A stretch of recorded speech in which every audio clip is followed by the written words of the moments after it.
Crack you right here. Crack the beer then. Yeah, beer number 2. Back to 2 beer episodes now that we're sponsored. I love 2 beer episodes. Those were always my favorite anyway. I mean, basically we got to hang out together and now we don't, but this is hanging out, I guess. So here we are. So, now we're in everybody 2021. Now we're in everybody else's garage too because we're on video. Yeah, there you go.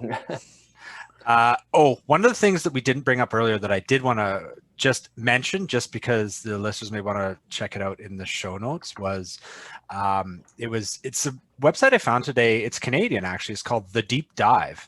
And there might be some other stuff that I want to dig through in here. I just haven't had a chance. And it kind of digs into a little bit of, maybe want to call them alternative investments. Like they're talking about tech and cannabis and mining and different things like that. And there is an interesting article from November 2020, so not that old.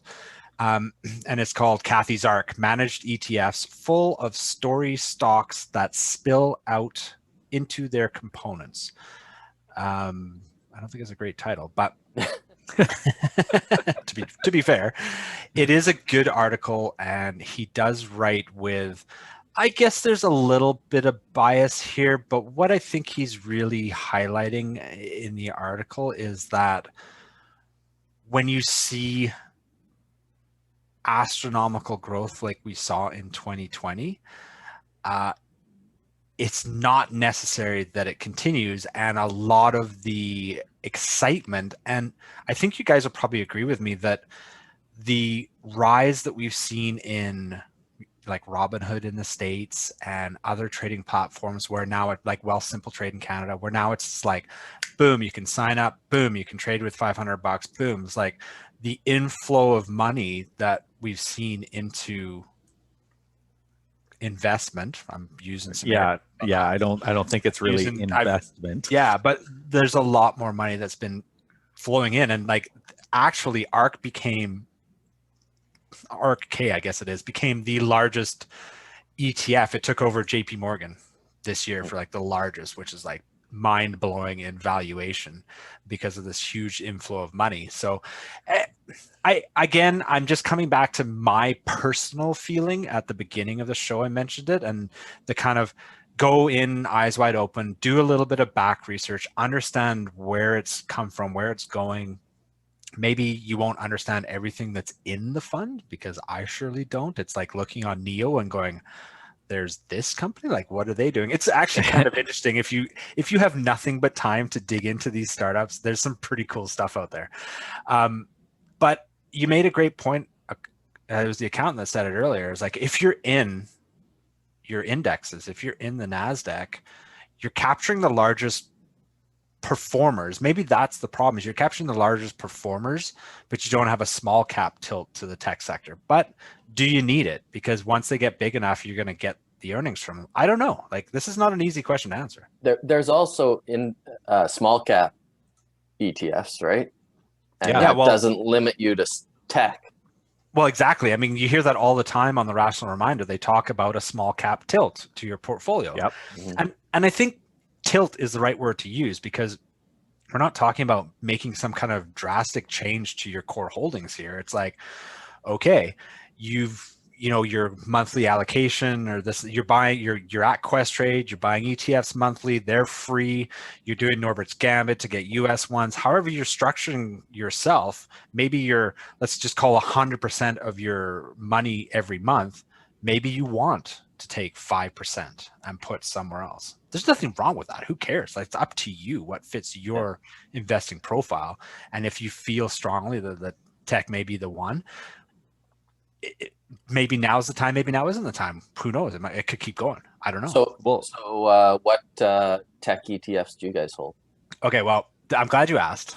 Thank you for setting me up for that one. Oh, you're killing me. All right, fine. He jumps in. You just jump in when you want to jump in. Yeah. No. I'm saying him giving you the setup is killing me. Well, which ones do you own? Accountant before? Well, none. It was the perfect pitch. It was the perfect pitch. It was like a nice little soft lob. I was ready to just crack it. That was an easy answer from the accountant. Now the money mechanics looked up what he owns. I ignored his mind. I ignored. What'd you say? What tech ETFs do you own? I didn't listen to the accountant. What did he say he owns? None. None. Yeah. Okay. So I sold my NASDAQ fund prematurely, as it turns out, to get into private lending.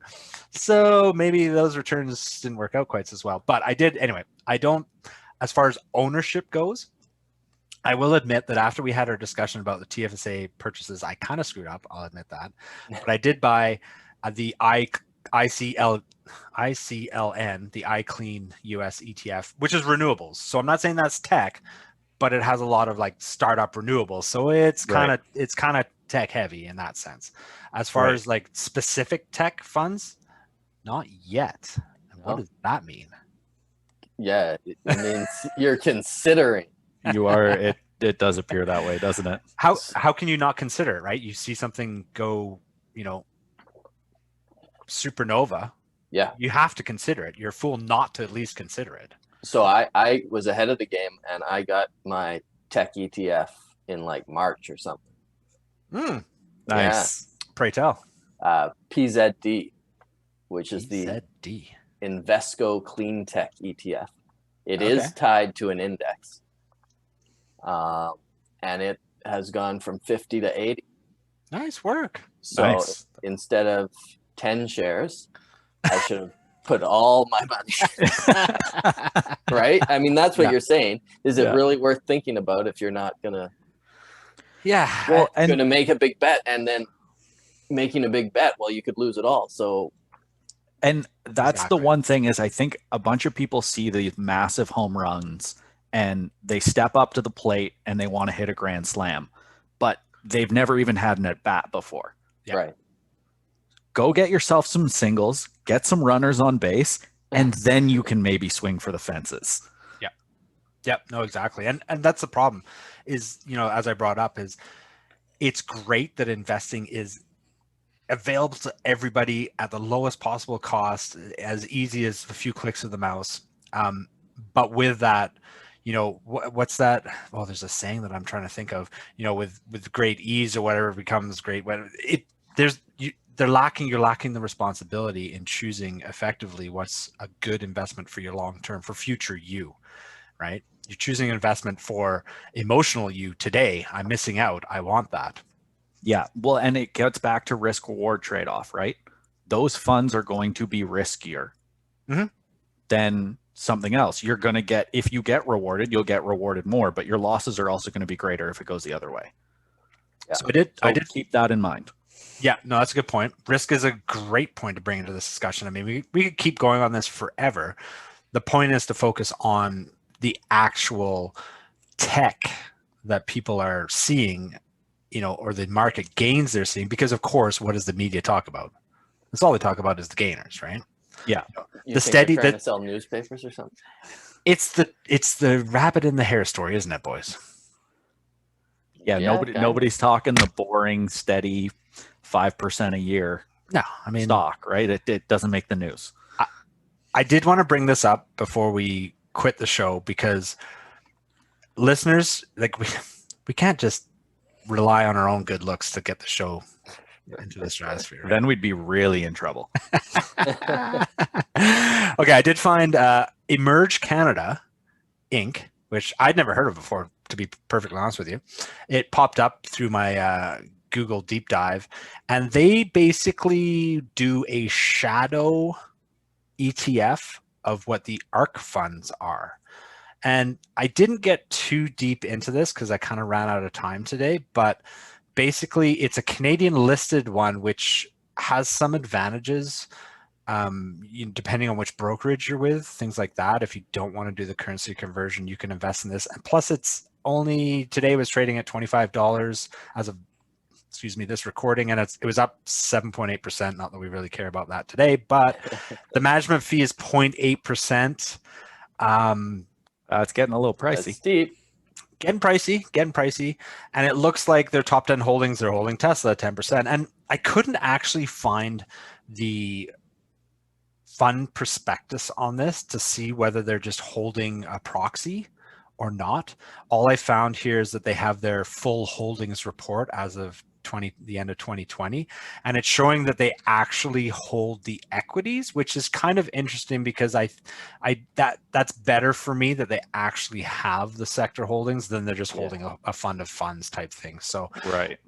If listeners are interested, look up Emerge Canada. It'll be in the show notes, and they basically, like I said, they mirror the ARC funds. You can hold them in your Canadian account. I mean, you can hold the other ARC ones too, but you're probably gonna want to do Norbert's Gambit, and you're gonna have to. There's a few other considerations too. And as I brought up earlier, like I had before and foolishly sold quite a while ago, you can have. I was at TD, and I'm sure I did actually find a BMO one as well. I think BMO has it's ZQQ, and TD Mutual Fund is TBD 981. Like basically after everything I read through today, and QQQ I think is the other one I mentioned earlier, right? You did. Yeah. Like I don't disagree right now that maybe I should throw a little percentage towards some tech specific, because a lot of those, interestingly enough, I did a little research on the all-in-one funds recently because there was some discussion about that. And if you hold, for example, VEQT, it doesn't hold as much of the NASDAQ as if you held HGROW, which, by the way, Horizons, is the worst name ever because you've got XEQT, VEQT, and then you've got VGROW and XGROW, and then you've got HGROW, but it's the same as XEQT and VEQT. Like, why didn't they call it HEQT? Yeah, figure it out. Come on. Yeah. Right. But it's a misnomer because HGROW doesn't have any bonds. It's actually an all equity portfolio, but they're much heavier in the NASDAQ, which gives you more tech exposure. So for those of you playing along at home, maybe you want to look at that. And again, I'll bring this up because it drives me crazy, is like, it doesn't have to be an either or situation. Like if you've been in VEQT and you go, oh no, I need to be in HGROW. You don't have to like ditch VEQT and switch to HGROW. Like you flip flop. It reminds me of that Office episode where they have the dinner party and Michael Scott's talking about like his vasectomy. He's like flip flop snap snap. Anyway, beside the point here. Watch that. It's one of the funniest. I think people would rather listen to us talk about the beer than that. Watch that episode. You'll thank me. Anyway, the point is personally in my portfolio, I might increase my NASDAQ exposure to capture more tech. That's what my thinking is from this sort of discussion and from what I researched. Right. Yeah, I mean, it has been performing really well. I have no problem with a tech lean, but I wouldn't be jumping in both feet, moving my whole portfolio into it. Unless you're young, then you might as well gamble. You got lots of time to make it back. Don't ever listen to The Economist. I mean, if you're young, don't you just buy into Tontines? Well, with a bunch of old people, that exactly. Would be great. That's what I'm talking about. Wouldn't that be great if you could get in as like a 20-year-old with a bunch of 80-year-olds? That would be the dream. I think you'd need to leverage your tontine at that point. You'd have to put in way more money than they did. Yeah. Yeah, you're right. All right. Well, let's clean up the business here. Thanks again to our sponsor, Steamworks. I've been enjoying this longer, this show. And another thing to our listeners across the country, you may or may not have heard of the FI Garage beer tube, but I know there's listeners across Canada that are into trying different beers. And if you go down to your local, is it provincial in every province, like the liquor distribution? It must be. But anyway, go down to your local store and tell them you want to try some Steamworks beer. Because why aren't we sharing this great beer across Canada? Not only Steamworks, but all the awesome beers across Canada. I found some out-of-province beers for an upcoming episode, which is exciting. So yeah, we'll keep on exploring Canada via beers on the FI Garage. That's absolutely. Right. If we can't go anywhere, we might as well drink from everywhere. Important announcement too, I think, to wrap up the show is if you're still with us, you are one of the lucky few that can subscribe to the new YouTube channel, which The Economist is wholly managing. I accept no responsibility for what happens on that whatsoever platform. On my part. Yeah, but absolutely. There's this. Or something like it. Oh yeah, I guess, or similar. Or that one. There's a prize pack from Steamworks. There's a Steamworks prize pack coming to a randomly drawn new subscriber to the new FI Financial Independence Garage YouTube channel. Yeah. So that'll be all the subscribers, since we have none right now. We have this. We have this many subscribers. That's right. 1, 2, 3. Even my mom hasn't subscribed yet. It'll be 6. It'll be 9 really fast when we get our mums and significant others on board, and then everybody after that, it's fair game. We don't give away prizes to our family. No, we don't. No, we do not. No, we do not. But we do appreciate you joining us for the FI Garage and Tech Stocks. Wow, I don't know, boys. I think we're gonna limit the new subscribers to February 15th, just to throw that out there. Subscribe before February 15th. Not necessarily. No. When is this episode going live? Soonish. February 14th. We're on the air. Yeah. Right.